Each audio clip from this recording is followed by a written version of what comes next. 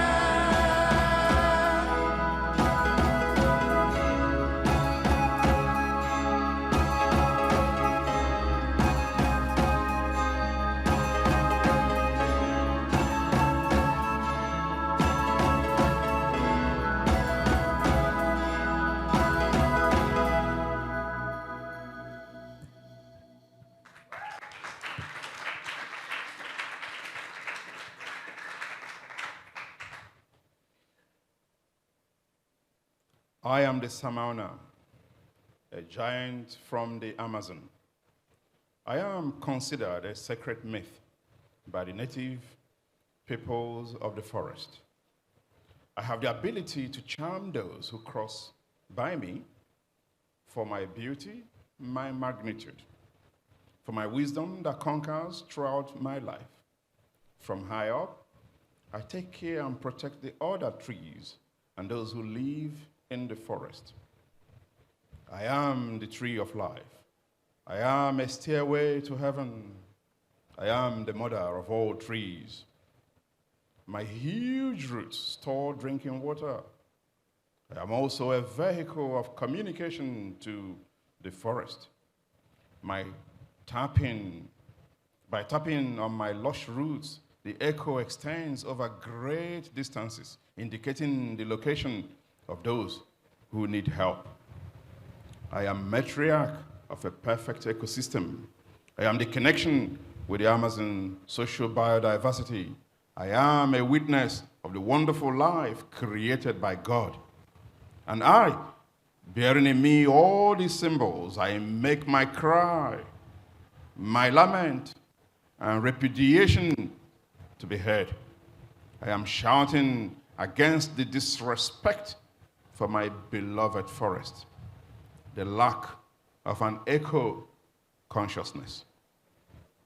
I am denouncing the greed, the desire for profit, and the predatory extractivism that pollute, kill, suck, and exploit the Amazon rainforest, that steal our mineral wealth, cut down our trees, degrade and weaken our natural goods, exploit human life, exterminate native indigenous people, Quimbolas and the riverside communities, that rob our children and women, enslave our population, and decimate our animals. I cry out with all my might. I want to make my voice heard. I want to communicate through the sound of my roots deep in the Amazon ground. No more exploitation. No more evil. No more mining settlements that invade indigenous territories and bring serious illnesses to our children. No more deaths. No more deforestation for monoculture or cattle raising that destroys the forest biodiversity and causes devastating climate change. Enough of using progress as an excuse for the depredation of our way of life. I cry and I lament. I mourn the pain of my Amazon, but I'm wise. My wisdom comes from distant times, and I see hope spring up in new generations, in the youth taken to the streets of our village world. I believe in environmental education for the preservation of life.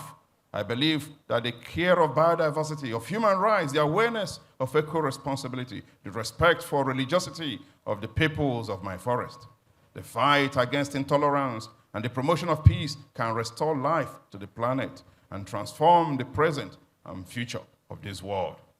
Therefore, I, from the heart of the Amazon, call you to change your attitude, to respect worldviews and traditions of the forest people, and to join forces in building justice and seeking actions that defend the future of our planet.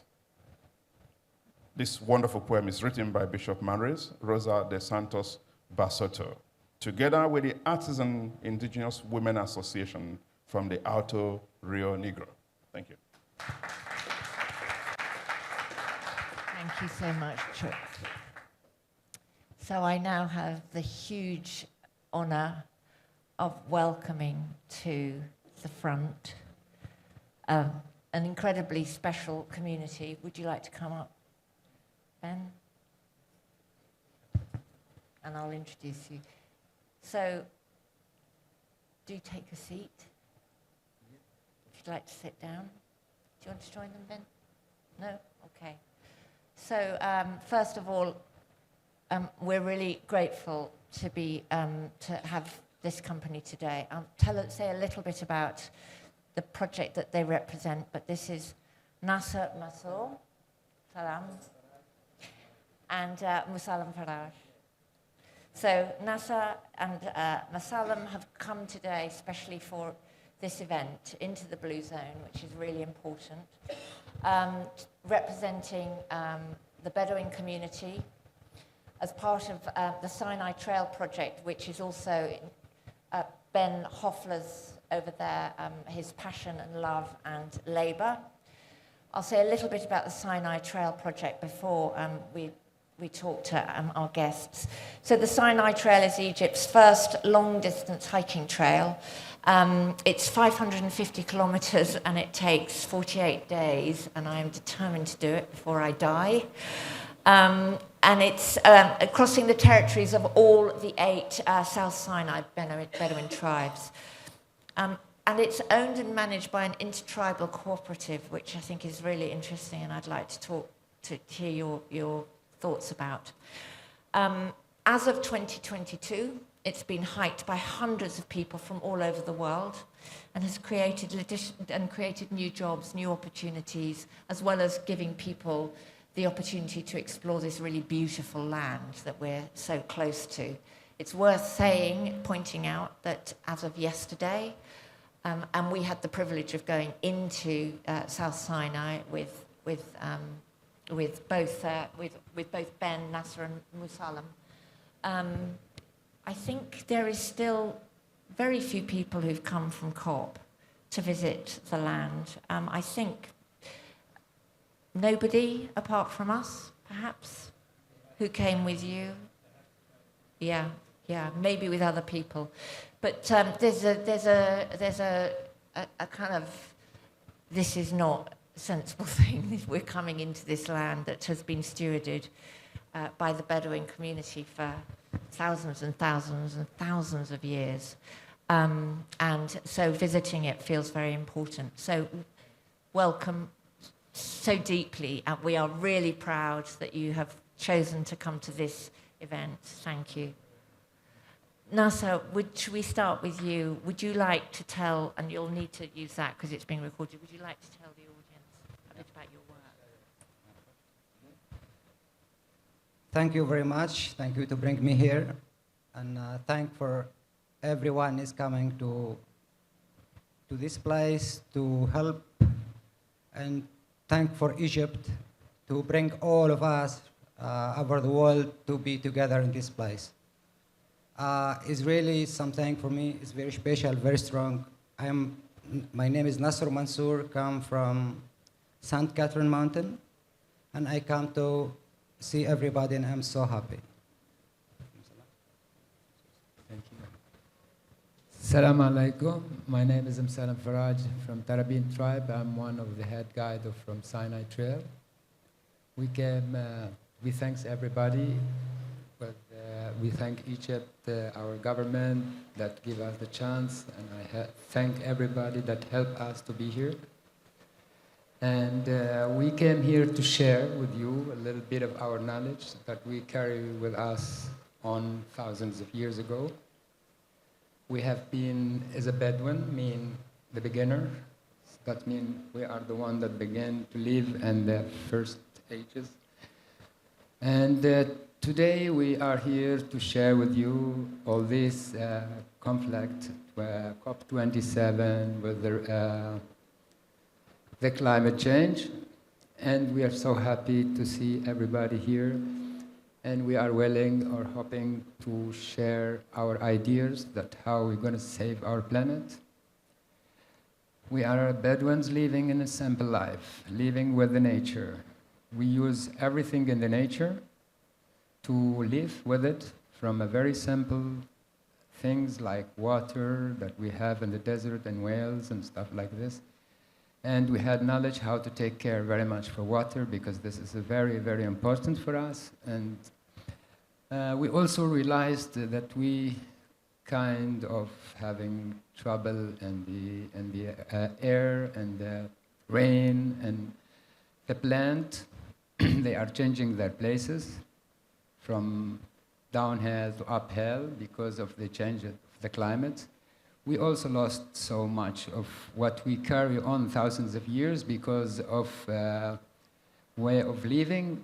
Today, we used to live as a nomad, traveling with our animals in the desert for different seasons, for different spots. We had knowledge about stars, about all this connected to the rain, the time of the rain. Then lately, we get confused because we used to know that there is a star, we call it Sahel, it comes from the south.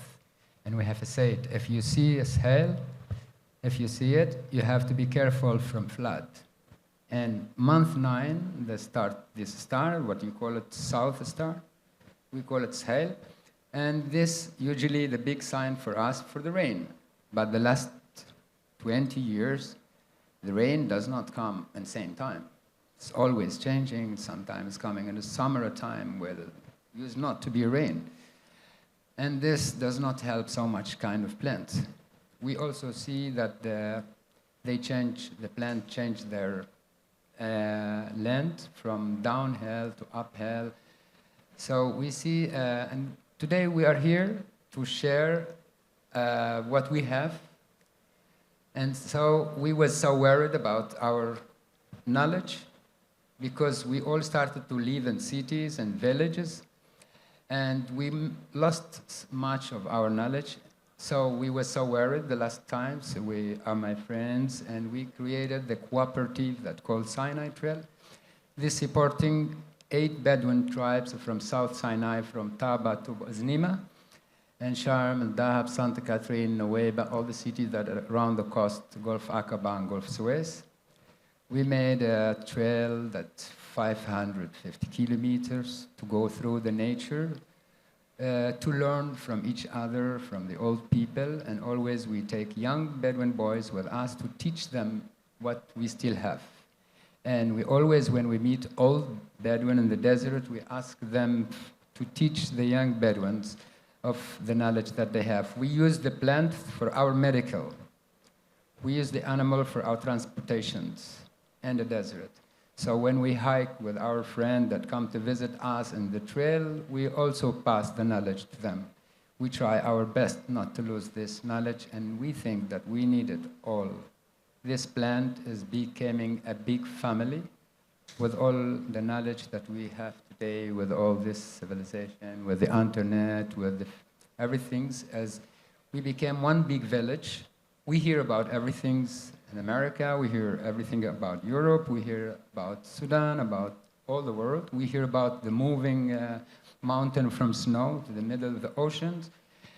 And we could see also the movement of the clouds, that they are not moving like the normal period 35 years ago.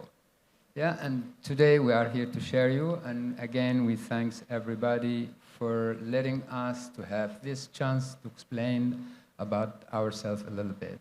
Thank you so much, everybody. Thank you. Hang on, we might still want you to say something. Nasser, you took us on this incredible walk yesterday through the desert. It was extraordinary, and you stopped us regularly to talk to us about the changes that you have seen in the desert and the effects that you're experiencing of climate change.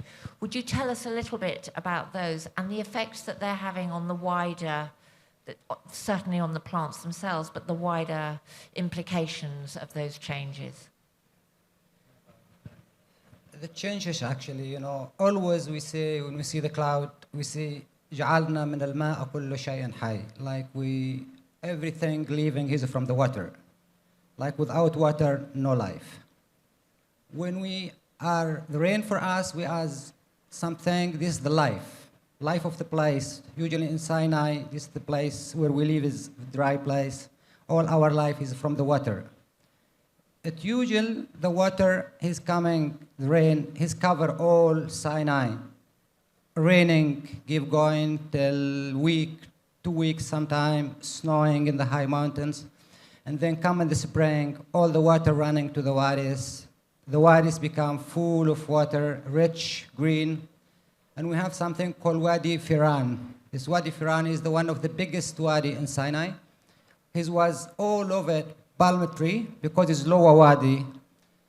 Always was the water running along the wadi, and this wadi belonged to all the tribe of Sinai. Like 8 tribes Sinai, every one of them, they have a garden or the palm tree, and the season they're going to stay there. Why is good? Because all the high mountains, the water are leaking down to this wadi. Now, if you see the picture of the wadi, like 50 years ago, you always walk in the water. Now, when you see the wadi, it's so sad, so dry, because the water is coming to not cover all Sinai. The water always come little cloud to square, maybe for 10 kilometers or less, and become very strong rain, hails. And then the water not come in little flood and then stop with a lot of dust because it's strong, all the sand. Is go with it, with the dust is locked all the earth. Then the water stop and go in the air. From this become very dry because we have the camels, we have the goats, and the camels is for us is like it's our car. This is where we move in the mountain and desert is just the camel. And late after this, then coming insects. These insects, like a bee or a wasp, is come to the noise of the camel putting the egg because it's so dry. This is the place his weight. He can put his egg. The camel become crazy. And then if you don't catch the camel and clean it up, camel fall from somewhere and he's die. About the herbs. The herbs is our medicals. This is for the medicals for our animals, for us, for our children. Medicals, our medicine. What's happening? Because of the heat, everything is going up to the mountains, very high. And but the problem is already they high, they know where to go. This is the highest place we have is 2,642. Most of the plants, the good herbal plants, medical plants, they're living so high in the mountain. But this is from the heat. A lot of them, they start to dying because of this problem. And always when we have the gardens, we have insects come to our vegetables. We have another herbs against these insects. We make some herbs, we put in the water, and then we put it in the plants, and everything is gone. The butterflies, the caterpillar, all of this dying. We find that in the last 20 years, these things doesn't work anymore. Even the plants, we use it for these insects. The insects come to this plant already. Like when you see it there, it's khalas, like doesn't work anymore. And always we try to find something new. For this, sometimes you find it, but working for some time, and then we have to find it again, become extra work for us, but we should keep going, because this is our life, our Bedouin life, and we can't lift this desert. And also now, the Bedouin before, they can live in any place, and desert is open, is free for everyone. The tribes can move with each other from the place to place, because the water was everywhere. Can you find the water? And these years, when the climate changed, we don't find enough water. Like the places we have the water running, like as I tell you, this is deep, is like 40 meters down from what's on the floor. You imagine you have to dig down, then of the lady go with the goat, she can't get this water with the rope, is before. And for the goats, and you have a lot of animals actually. This is why now you find the people more living together in the same place. And actually the flowers, we live high in the mountain. We live from the gardens. When the garden's flowering, we have before a lot of fruit from this. We have the almond, we have the apricot, we have the pear, we have the pomegranate. Coming different weather. Sometimes it's very cold, sometimes it's very hot, and then we got half from what we got at normal before, our grandfathers before. And a lot of this we see it like every day because we live in it. We in the place. This is why we feel it more than people live in the city, because we watch it every day in our animals, in our gardens, in our herbs. Thank you.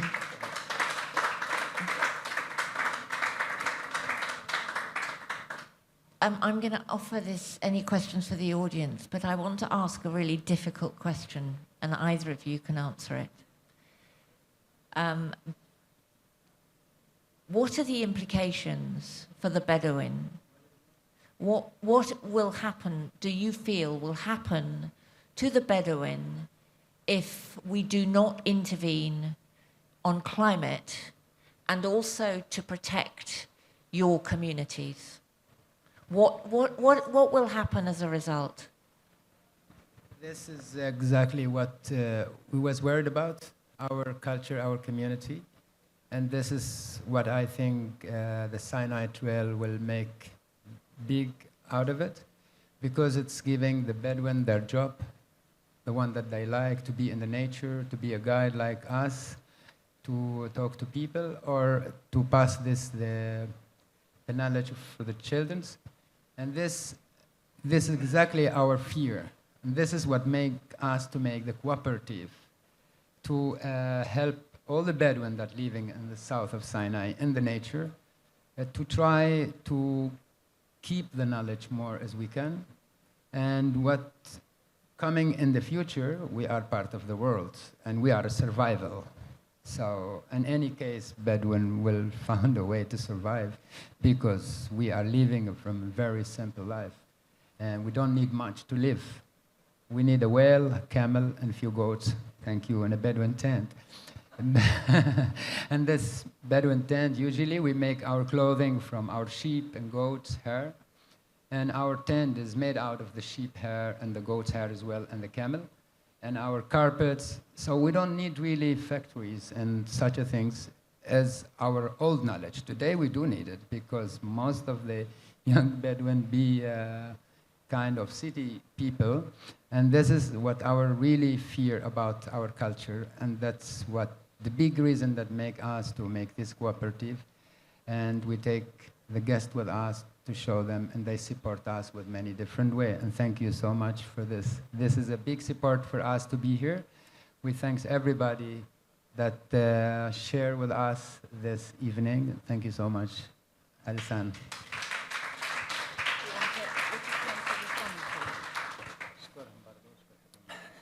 Thank you very much. And again, thanks for organization. Thank for Egypt to bring everybody here. I am today, actually, I feel I am with people, they like me, just like everybody.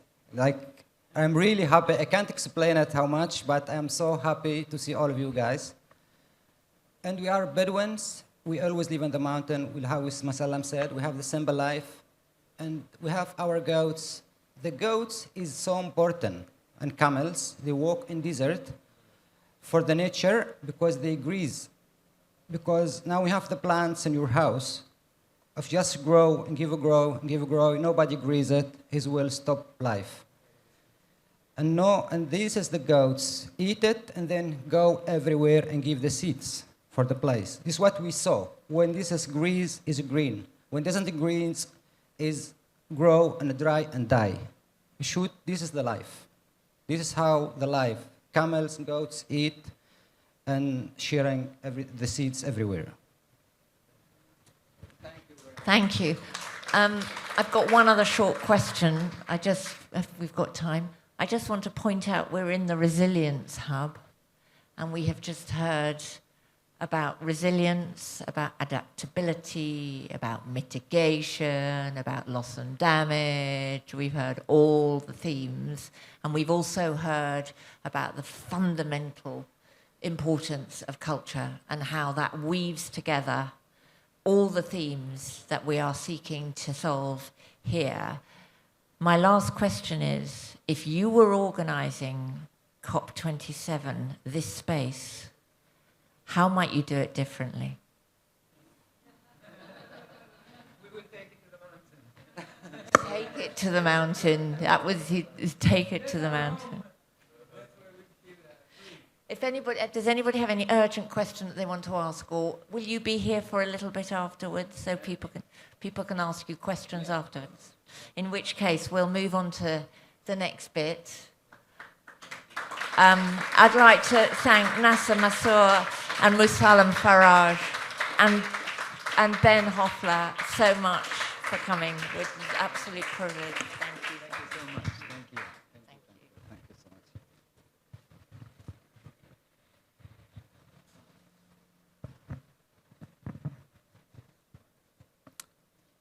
We are building a hospital, a place of refuge, a sanctum.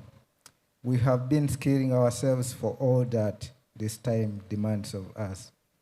We have been sending smoke signals to the future people, asking them for advice on how to be good ancestors. We are building the walls from something our grandmothers said, from something our parents forgot, from something we picked from a story about hunter-gatherers in a National Geographic magazine. The roof is a piece of my grandfather's house that I kept in a little tin on my windshield. This place must be safe and dry. It must withstand the storm. We made the blankets from the moss and grass collected from the rockets by the river that we remember to love.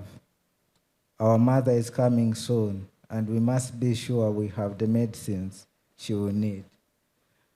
Tinctures for courage and the politics soaked in drawing ointment for the new world order. We have been training ourselves as midwives, constructing the curriculum from the plants that come to us in our dreams.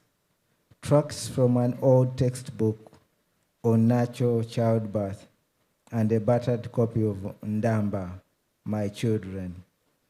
She is near now, heavy with birth and blood and body. None of us know what she will birth, but we have been dreaming of this time. A squalling storm, a raging owl, a flaming frying pan, 8 eagles.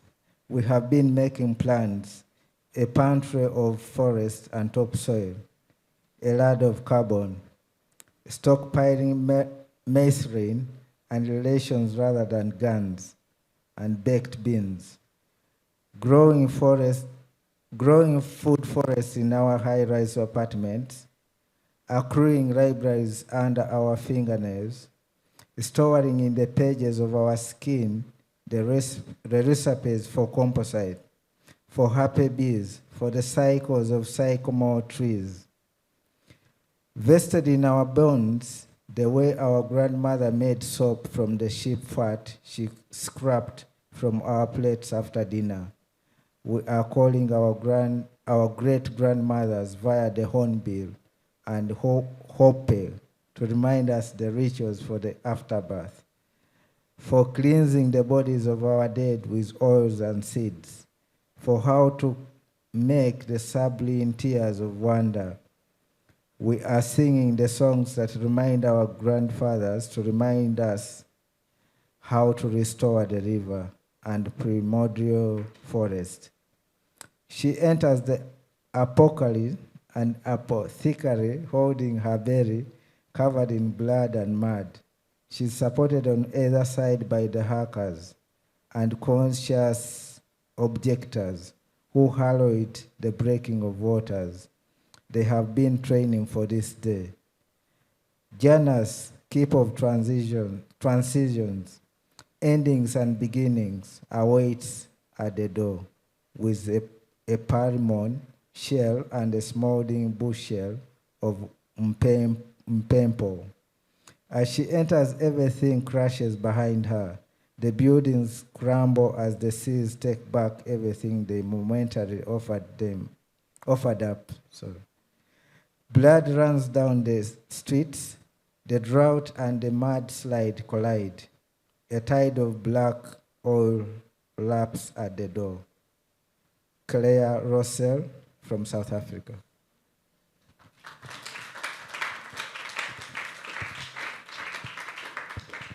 Thank you so much, Simon. So we're now going to have a discussion. Shall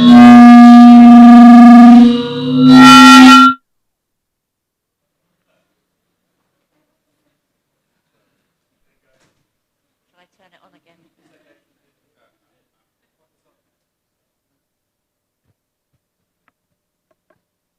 Hello? Hello? A bit scared of it now. We're going to have a short discussion. I'd like to welcome Rosanna, Chooks, and Shri to the floor. Thank you so much.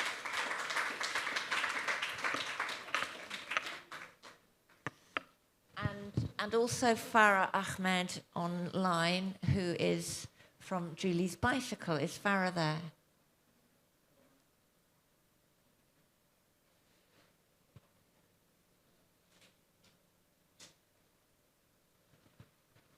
Hi, Farah. I can't hear you yet. How nice to see you.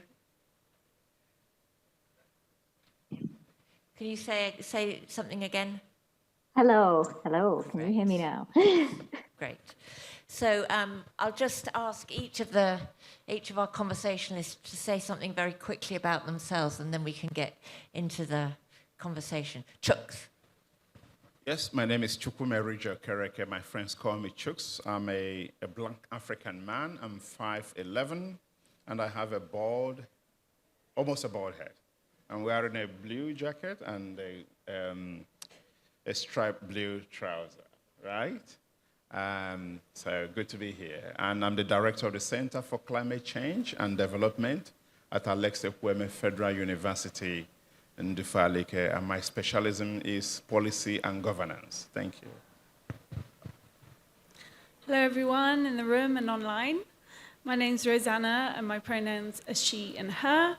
I'm a white woman in my mid-30s. I'm wearing a black jumpsuit and a white jacket with flowers and birds on it to represent biodiversity.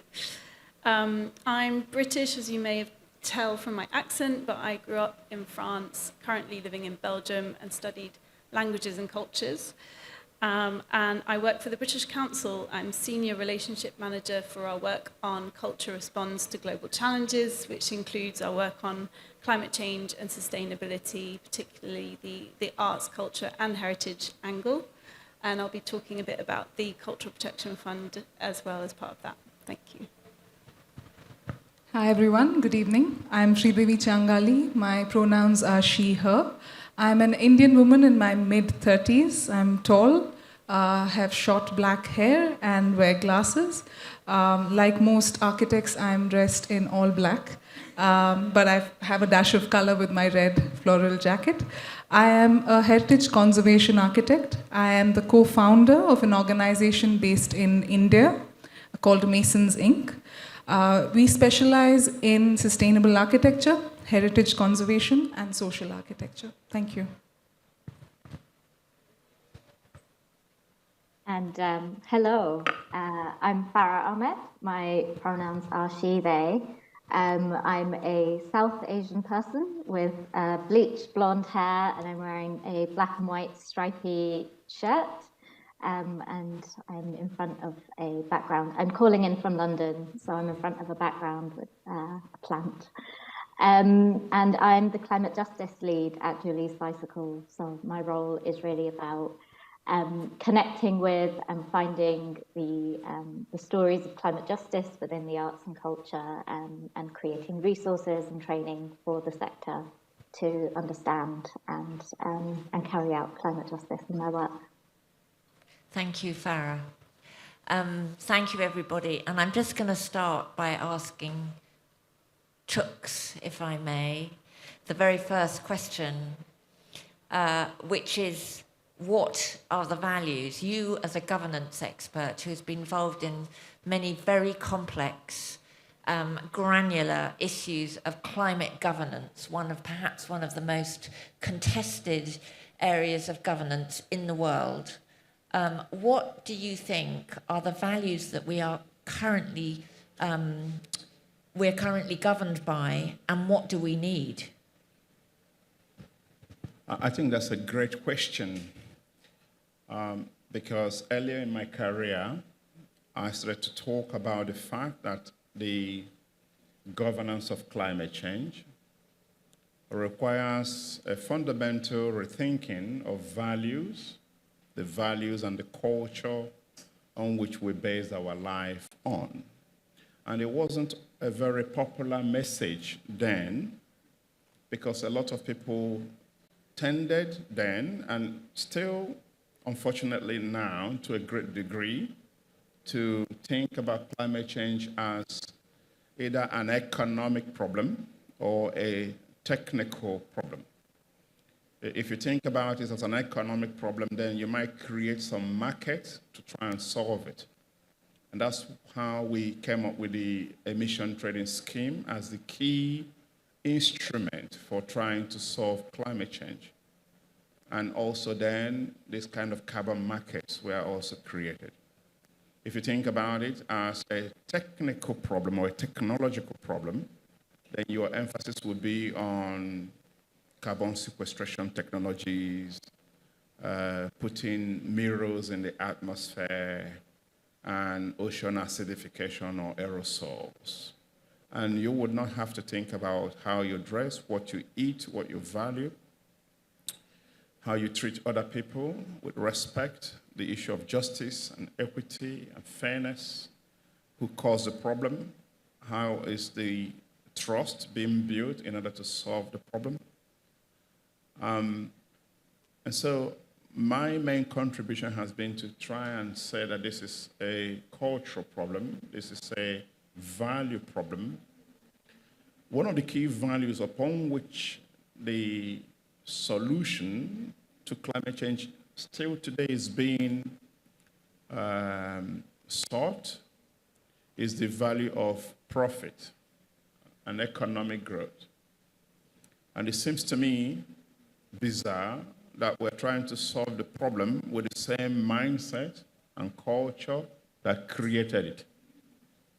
Today, just like in the days of the ETS, we see a lot of companies that made a lot of money from the emission trading scheme. Today, many companies are still making money trying to solve climate change, whether it is in the renewable energy or in many other spheres. So fundamentally, we need to change the value of profit to more of collaboration, more about fairness, more about respect, and crucially of contentment as well. We need to remember that contentment is happiness is the biggest thing we all need, and that money cannot buy you contentment and happiness. So, we need to build on cooperation. As you were saying, Alison, in your introduction, culture and value is still not being talked about anywhere near enough. It's all about quantitative economic models, about the amount of carbon in the atmosphere, and we are making a big disconnect between the everyday decisions we make, how we drive, how we live. In the UK, where I also teach at the University of Oxford and Reading, my wife was riding her bicycle to work, and somebody said, "Oh, what a shame. You are the wife of a global professor and you can't ride a car. You can't drive a car." And she was very, very sincere about it, because in Nigeria, where we originally come from, it is wealthy, you expect the wife of a professor to drive a big car. Why is that? Associating, 3 cars. Why is it that in developing countries that also are bearing the greatest brunt of climate change, why do we still have governors who have 20, 30, 40 fleet of cars? So they copied it from the West, because the West have defined profligate lifestyle as happiness, but it is not so. Thank you. I think we'd all agree with that. Rosanna, do you want to say a little bit about some of the work that you've been doing to disrupt some of these narratives? Thank you. Yes, I agree wholeheartedly with what Chuck has shared with us around the values, and that the climate issue is not just a scientific and a technical or even economic issue. It's really a human and cultural issue that we're all facing. And the British Council, through our global programme, Culture Responds to Global Challenges, we're really recognising that we need to be looking at the richness that we have to share with the world and the connections that we're making through our cultural relations approach of arts and culture, education, English language, and applying that to the way that we work and address global challenges today. We can't carry on ignoring some of these big issues. So through the Climate Connection, we are funding different projects called Creative Commissions for Climate Action, very similar to Season for Change, and we saw an example of that in the film and music. But these creative commissions are all unique. They are partnerships between the UK and countries around the world, and every project addresses a climate change issue, whether that's people's daily lives and their carbon footprints, and then comparing that to scientific data, or whether it's a dance film like Mother Earth International that will be premiering tomorrow at COP in the Green Zone at 8 p.m, if anyone is here. And that is a dance collaboration between artists who believe that we need to be doing something about climate change, but often artists don't really know how to go about it. They feel very disconnected from the narratives that you were talking about on science and economy and technology. So what the Creative Commissions does is connect these artists with scientists, with digital innovators, so that their projects are really looking at reimagining what the future could look like, but also bringing to the fore some of the voices and stories that are less heard in these environments. Thank you. Farah, as somebody who has been working on climate justice issues in the creative sector, just a quick one, but a really important one. What are the values that we need for creative climate leadership in this space, and how do we popularise them?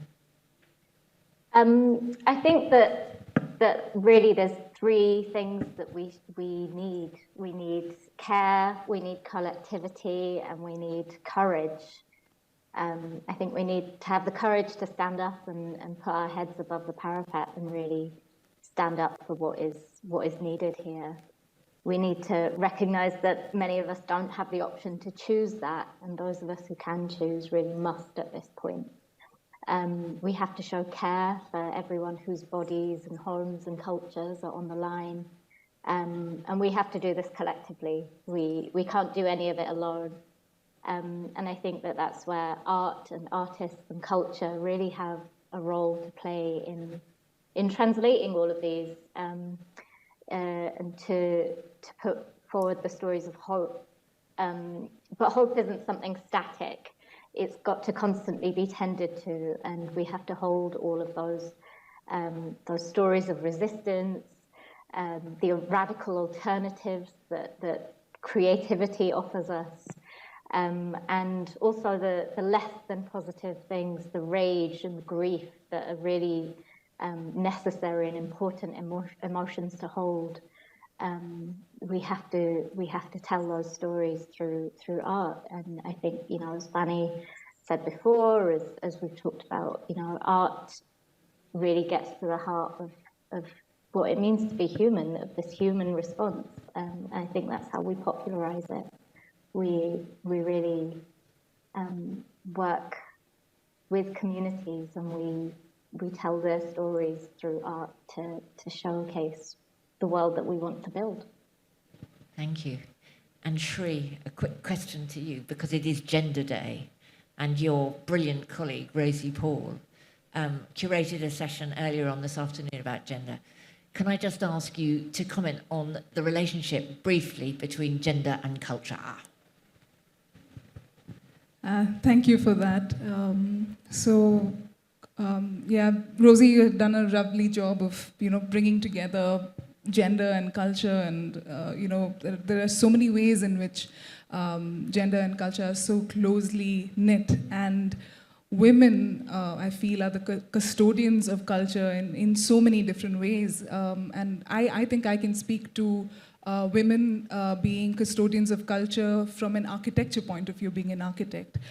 In the past, there's a very strong culture in India for women to be part of the entire building process. And sadly, we don't see that today on construction sites. We see them as laborers lifting heavy loads, but they're never promoted to a mason, which means their salaries double, which then means it goes into the families. So I feel that there is a lot that can be done using culture as a tool to empower women in construction and I think every other field that exists.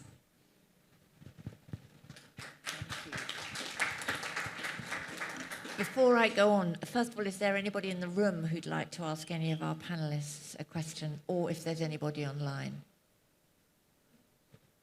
Any questions or comments or insights? No? So I'm going to ask one more question, and then we need to move on. Chooks, I'm going to ask you basically the same question as I asked our Bedouin friends. What needs to, and what, as a realist, as somebody who's been to COPs year after year, what needs to be done to disrupt the current status quo, not just in COPs? COPs are simply a metaphor for a wider dysfunction. That what can we do to put culture into this building in a way that brings in love, care, nourishment, tenderness, and connectivity to change this system? As a governance expert, just tell us what to do, and I promise we'll do it. Alison, the truth is that the work that some of you are doing, with the support, of course, British Council, is already making a change. I'm a COP veteran, and perhaps it's happened that I didn't know, but this is the first time, maybe with COP26, that I'm seeing a big event around culture. And now you're continuing to push that agenda, and it's beginning to grow. Last year at COP, we had a massive youth day, which was extremely well received. In this COP now, it's become now an increasing tradition that we not have only governments giving speeches, but we also now have alternative voices. The change is happening already. Perhaps it's happening too slowly than we would like to see. And so I think that one of the key things is education. In Nigeria, I funded a national climate change and art competition that revealed incredible talent in the country, both in terms of spoken words, poem, and music. And as I speak now, the second national essay competition on climate change is ongoing. And the title that I have chosen for this year is Mr. Incoming President, what are you going to do to save Nigeria from climate change? And so there are seeds of change happening. I suppose I don't want to preach revolution, but I suspect that, like when I was coming, I saw people dancing and singing around. It's coming.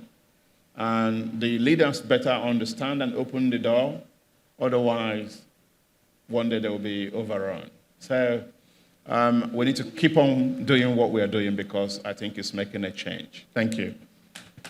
So that's a recommendation by a professor of climate governance of eminence to take to the streets and dance, I think.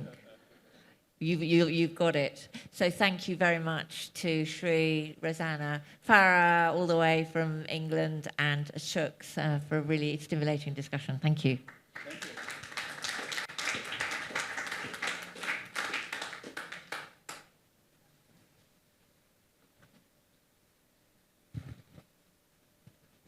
Thank you. My name's Kay Michael, and I'd like to tell you a little bit about Letters to the Earth because they've been sprinkled throughout this event. For those of you online, I'm a short brunette, mid-30s, though by many people I'm told I look like I'm 28, thankfully. I'm wearing a red top and blue trousers. And I'm the co-founder and director of Letters to the Earth, and I'm also a theatre maker, an arts producer, a facilitator and activist, and I encourage you all to put activist on your CV. Letters to the Earth is a creative participatory campaign that invites people worldwide to write and share a letter in response to the planetary emergency that we're living in. We run programs in schools, in communities, in sectors. In different sectors, we run workshops.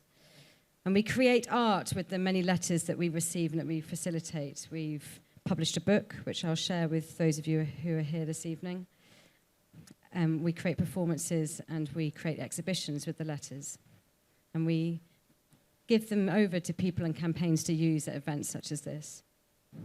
So since 2019, we've received thousands of letters from people around the world, from children as young as 3 through to great-grandparents and teachers and renowned climate scientists, indigenous leaders, business leaders, youth activists, politicians, journalists, and even artists such as Yoko Ono. So it really is a diverse spread. And many people have been expressing their hopes and fears for the future, as well as their visions of change. Some of them you've heard this evening. A letter to the earth can be written to or from anything on the earth. That might be the earth itself, or another species, or a place or moment in time that is important to you, that needs to be shared and expressed.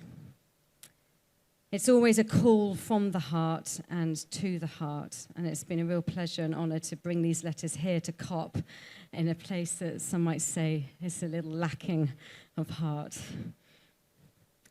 So I've been at COP handing out these envelopes, and you would have seen someone on your chairs. For those of you at home, these envelopes contain one of thousands of the letters that we've received, and in particular at COP, We're here bringing letters of those who may not otherwise be able to have their voices shared in such a space. So those who are underrepresented and those most impacted by climate change.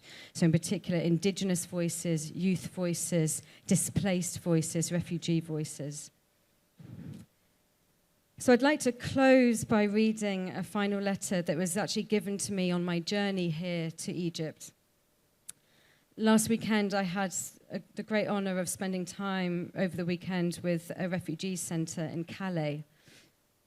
It's a small house where they welcome guests, women and children who are fleeing their homelands for sanctuary in the UK, where I'm from. They're coming from incredibly hostile and increasingly inhospitable environments. Many are experiencing conflict, extreme weather, food shortages, and economic insecurity right now. Their journeys are perilous and they're not yet over, even at Calais. My message is this, that the climate crisis is not just an environmental crisis, it is a humanitarian crisis too, and we've heard much of that today. And so this letter from Alex, he's a volunteer at the Refugee Centre, and he has been a volunteer for refugees in Calais for years. Some of you might be familiar with the Jungle Camp. It's the most well-known and most documented, but there are many, many camps that remain once that Jungle Camp was closed down, and people have moved on. So I'll share this letter, and then I'll say a little bit more about the other letters we've received from Calais.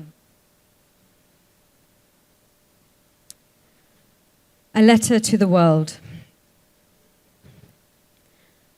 I remember Mikhail's tent, never give up, boldly written on the fly sheet. Samir's hoodie, this life is your adventure, stay tough, the words displayed across his chest, white shoes delicately cleaned and drying beside the fire, clothes strewn over the bushes. A stone's throw away, the icon of Mary, of St. Mary and the child Jesus, strapped to the no entry sign, the site of Sunday Eritrean Orthodox prayer. This camp was the heartbeat of the exiled Eritrean community in Calais. Thousands of meals cooked on the fire, stories shared, anger and sadness expressed, loss and loneliness, but above all, the warm embrace of community, togetherness. Now it is empty. Even the rats have gone. Black wood ash and rusting nails mask the site of the fire. On the makeshift shaft attached to the fence, all that remains is a blue mug and an empty jar of Maxwell House instant coffee. A silver shard from a broken-looking glass lies on an ironing board. The chrome lines of a coffee table mirrors the rigid geometry of the UK-funded security wall. The place is becoming a dead zone. This camp, like its predecessors, the Green Hotel, Binto, Rue des Mutes, all named, have been drained of its human community, of its vibrancy, its atmosphere of hope and possibility. Like its predecessors, it is likely that the authorities will seal it off with fencing and razor wire, dead wire. Eject, expel, clear, remove, oust, boot out. It all means the same thing. We don't want you here. This is Calais, normal, systematic. But what the authorities are clearing is humanity at its very best. Stripped back to essentials, what emerges amongst the exiled communities is the warmest embrace of hospitality, endless tenacity and courage, and a continual outflowing of love. Alex.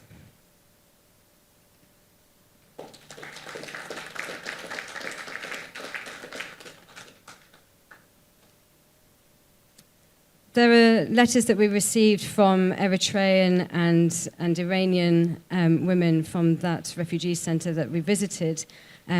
These women don't want to be visible. But you can see videos of interviews and recordings of the letters that we made with them on our Instagram page, and we're really encouraging people to share them and their stories. So our Instagram is @letterstotheearth_. They generously shared their stories over dinner, over conversation, over the weekend. The migration crisis is set to increase to 1.2 billion by 2050, according to the IEP. We must listen to these voices and put climate justice at the center of our efforts. Everyone has a voice. Everyone has the right to live. Everyone has the right to a safe home. So let's not leave behind anyone. Let's not leave behind anyone in the stories we tell and in the work that we do. Thank you very much. Thank you.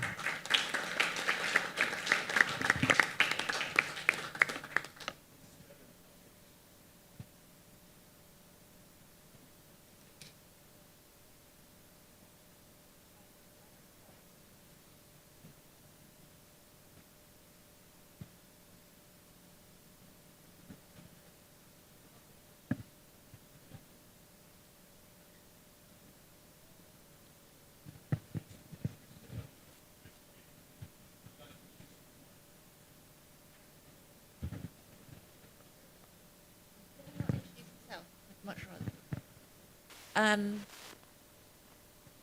Do you want to introduce? Sorry, bit of unrehearsed. We're welcoming our live cartoonist to join us for the last 5 minutes of the session. So thank you so much for being with us. Would you like to take the floor? Yes, absolutely. Let me just share my screen and take it from there. Hi, everyone. It's been a really explosive, passionate, and profound session, and I've had a blast making cartoons on everything that was spoken about. Here's a brief summary of 4 cartoons that I could draw based on the conversations today. For the sake of convenience, I'll just read out the captions as you see the images. Viewing the climate crisis through science alone and through science, art, and culture. Too many cooks make the climate broth diverse, intersectional, and a lot more palatable. And where does this cable go? Says the climate policy maker. And the artist says, straight into the heart. The final one is actually a film reference. I don't know how many of you are familiar with this film, Casablanca. It's an iconic Hollywood ending. And the point of this cartoon is to also subvert a very colonial idea of culture, which is through Hollywood, and give it a spin, where I've introduced the Bedouin headgear, and there's climate policy and the arts and culture speaking to each other. And the art says, Louis, this is the beginning of a beautiful friendship, as both of them walk towards COP28 hand in hand. Thanks, everyone.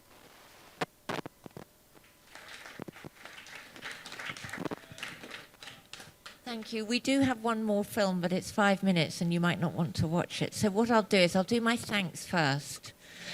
And then if you want to watch Edgar's movie, then is that all right? We spend a little bit longer here, 5 minutes extra. Great, okay. So first of all, I just wanted, so that I don't keep people here, I'd like to thank everybody today for taking part, both online and in the room. Julie's Bicycle is here to support you as creative climate activists. There's lots of tools, support, resources, and lots of stories and voices on our website. Please go, but also do get in touch. Don't rely always on computers. You can always give us a ring or just connect with us face to face. We couldn't do what we do without the generous support of all our funders, the people that we work with, the people who donate time, money, resources, and their hearts to us. for whom I am really grateful. And I'd just like to thank particularly our speakers. I'd especially like to thank the Bedouin community for coming all this way. Thanks to Sheikh Ahmed Abu Rashid, who couldn't be with us today, but he's kind of with us here.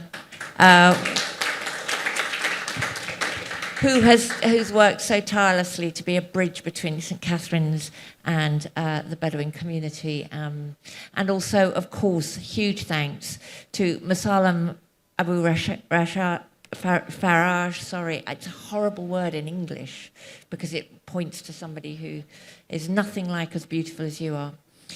Ben Hoffler and Nasser Mansour, thank you so much for coming all this way and for being so hospitable to us yesterday.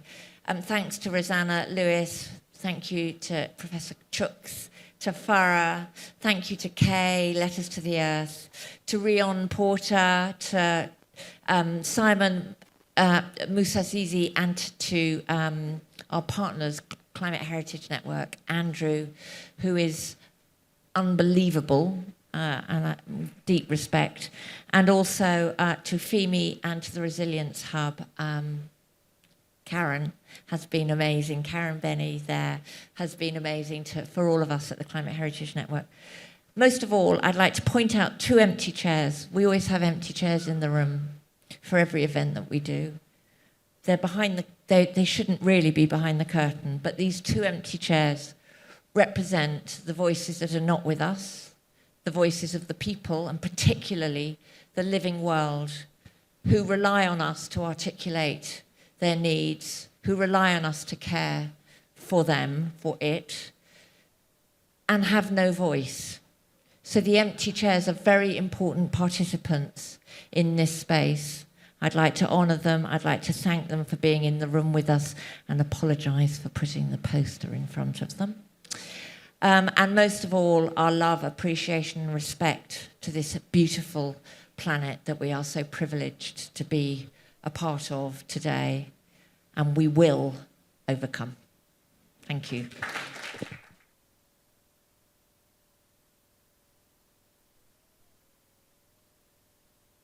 Hello, everybody. My name is Edgar Gouveia Jr. I'm from Brazil, in Latin America. I'm a Black person. I'm really, really tall. I'm almost 2 meters high. I'm wearing a jeans shirt. I'm an architect as a graduation. I'm a former professional volleyball player. And I want to talk a little bit with you how I see art and culture related with social activism.